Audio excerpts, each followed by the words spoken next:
ওইনিয়া মাদ্রাসা জঙ্গল সলিমপুর সবিয়া মাদ্রাসা সহ অসংখ্য দ্বীনি প্রতিষ্ঠানের প্রতিষ্ঠাতা মরহুমি ও সৈয়দি হযরত আল্লামা পীর কামেল কাসিফি মাওলানা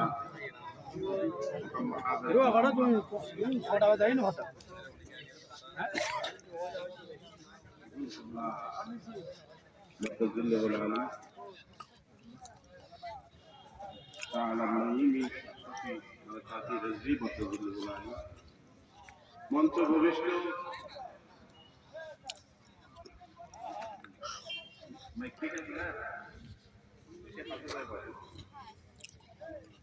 হযরত উলামায়ে কেরাম বুজুর্গানে দ্বীন, বিশেষ করে আমার পূর্বে যিনি তাকরীর পেশ করেছেন এই মসজিদের সম্মানিত খতিব হযরত আল্লামা মাওলানা মুহাম্মদ সালাউদ্দিন আল কাদেরী, হুজুরের মুরিদিন মুহিব্বিন মুতাআল্লিকিন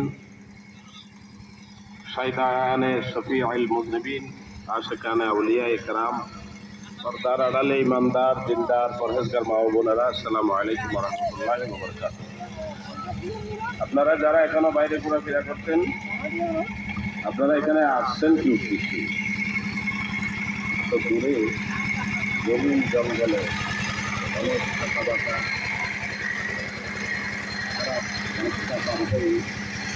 বিভিন্ন জায়গা থেকে আপনারা এসেছেন, আপনাদের উদ্দেশ্য মাহফিলে বসবেন, তকরীর শুনবেন।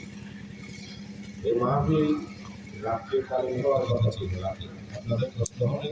আজকে এই মাহফিল বিশাল মাহফিল, একটা তবরুকের চিন্তা ভাবনা করা হয়েছিল, একটা গরু আপনাদের জিয়াফতের জন্য, তবরুকের জন্য। সেখানে দুইটা হয়ে গেছে আলহামদুলিল্লাহ।